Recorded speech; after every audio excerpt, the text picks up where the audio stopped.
Hey everyone, it's Ben Hardy here, and in today's I'm going to be reviewing a Ram 1500 Warlock with the V6 to see if the V6 has enough get up and go to move the Ram. Before we get in this video, I want to give a huge shout out and thank you to the Larry Miller Dodge Ram here in Sandy, Utah for giving me some time with this truck. I'm going to include a link to their website in the description down below so you can check what they have currently.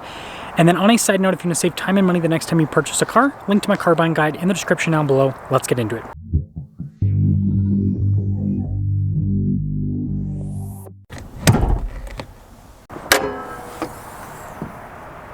Under the hood, we have a naturally aspirated 3.6 liter V6 that goes through an 8-speed automatic transmission. Fuel economy is 19 around town and then 24 on the highway, with power outputs being 305 horsepower and then 267 pound-feet of torque.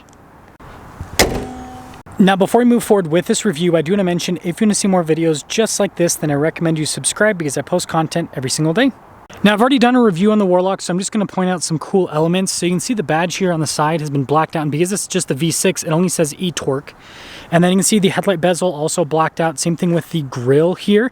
And then we do have recovery points there. We have fog lights as well. And so when you put it all together, I think it has a pretty cool look being all blacked out. It's like a night edition basically. Now the next cool thing about the Warlock is it gets the Rebel tire and wheel setup. So it is 275, 70, 18 in the front and over in the rear. And you guys can see these are pretty aggressive all-terrain tires. Wheels, again, also blacked out. And then you get the Bilstein shocks from the Rebel package as well. And so when you put it all together, gives the truck a really cool stance. Now, another cool thing about this truck, you notice, is the quad cab. We'll get into that in just a little bit. But here's our key fob. It has the lock and unlock function. You've got the Ram logo. You've got another Ram logo there as well. And this leads us to the next cool part. So dampened tailgate, and we've got a 6'4" box here. So with the quad cab, you got the bigger bed, which is definitely a thing of practicality, right? Ram logo is also blacked out, and then you guys can see here, no badge on that side, but we do have a 4x4 badge on this side. And then even this has been blacked out, which is cool.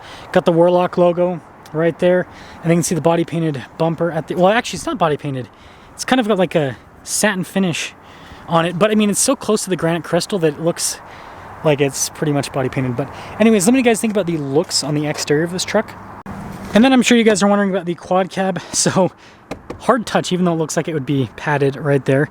The seats are still just as nice as what you have in a regular Warlock. So it's like the Bighorn style seats. See the storage underneath. Getting in's pretty easy. You got the grab handle, got to kind of lift up and over. So yeah, my knees are against the seat. It's kind of more cramped. You can see the legroom though with the feet, or yeah, feet room rather than legroom. Pretty decent. Got the vents there on the side, and then headroom. Yeah, I mean, headroom's good back here, but it's just the, yeah, space horizontally that sucks. And then popping to the front, I guess you guys want to see payload with the V6, 1,656 pounds of payload. Again, you got the Bighorn style of seats. They're manually adjustable. And this is all basic material, kind of work truck stuff. Automatic windows though, which is interesting to say the least. And you can see automatic with the lights as well. Getting in here, definitely a lot more space, but yeah, grab handle helps out quite a bit. Close that up. And look at that, pretty fun. But yeah, I love how they perforated on the side of the steering wheel to make it look fancier, even though it's not really. Partially analog, partially digital gauge cluster. You got the regular backup camera there. Single zone climate. You've got stability control, tow haul mode. And then notice you just have the regular 4-wheel drive system, 2-speed transfer case, off-road cruise control with your axle lock, and then you can see the little USB ports down below. And then this does have the bench seat configuration here in the center. But yeah, basically more basic work truck up front. And then actually, look at that power sliding window in the rear. That's nice. Now take a look at the window sticker. You guys can see Warlock, and then we've got the base MSRP there. And here's all of your options. There's total MSRP, so V6 Warlock, $51,545 for the total MSRP. Let's see how it drives.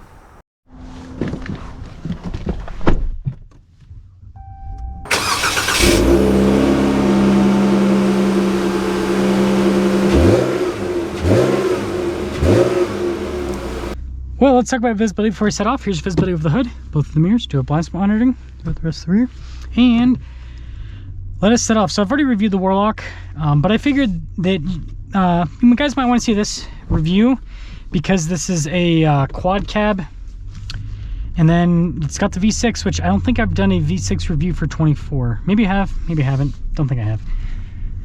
So here we are, trying it out. So first setting off, I do love these Bighorn style seats. They're very comfortable.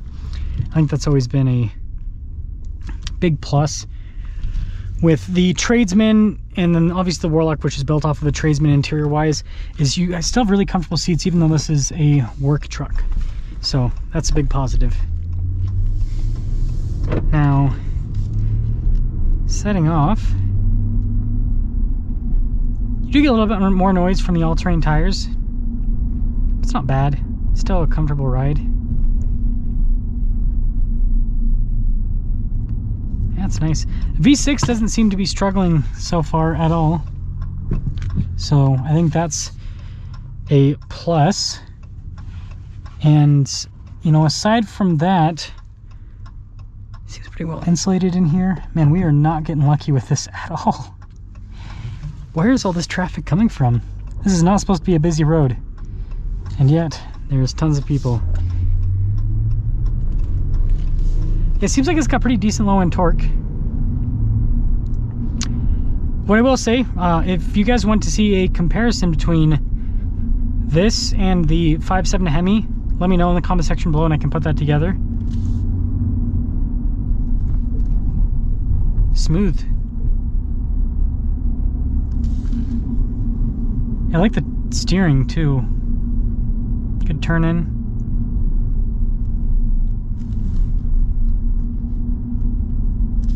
It drives well. Again, like with normal around town use, I don't feel like I'm struggling with when it comes to power.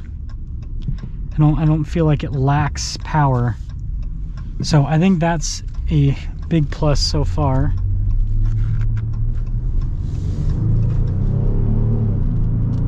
I mean, full throttle, again, it doesn't feel bad. It's not fast and punchy like the Hemi, but it's still, let's say it still gets up and moves at a very, very respectable pace.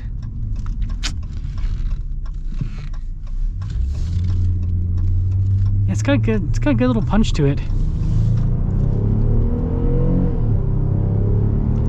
You know, I've given the Pentastar quite a bit of crap over the years, but it ain't bad. It ain't bad. It's not fast. But you know what, folks?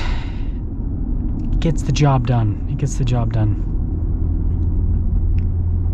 I guess we'll do a little bit of an extended drive in this video since I got a little bit more time.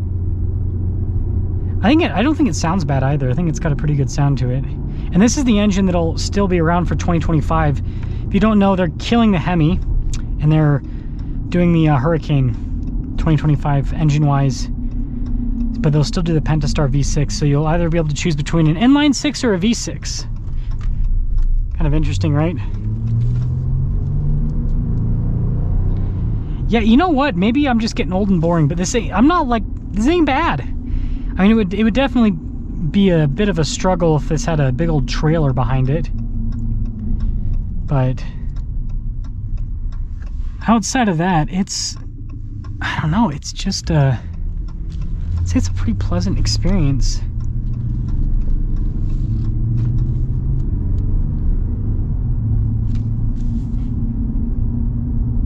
Yeah, I like how this drives. So to cap things off, the Warlock package, I think it's a cool package. It's funny they finally have this on the new body style, right? It's taken forever for them to give us a new body style Warlock. And then mass hole. That's what that person's Jeep says on the side, mass hole. Anyways, Warlock package is cool. V6, you know, it's not that bad. And we're at over 4,000 feet elevation here, so, you know, it's gonna push the engine a bit from an elevation perspective.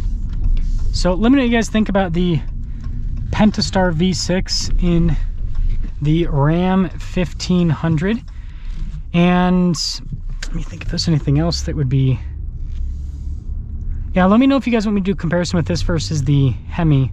I think that's another good one. You know, could be a good one depending on what you guys... I don't know if people are still comparing the two powertrains or if it's more so of Yeah, I don't know if people are just getting either or. I think this is the wrong lane. Well, anyways, I'm gonna find my parking space and you guys have a nice one.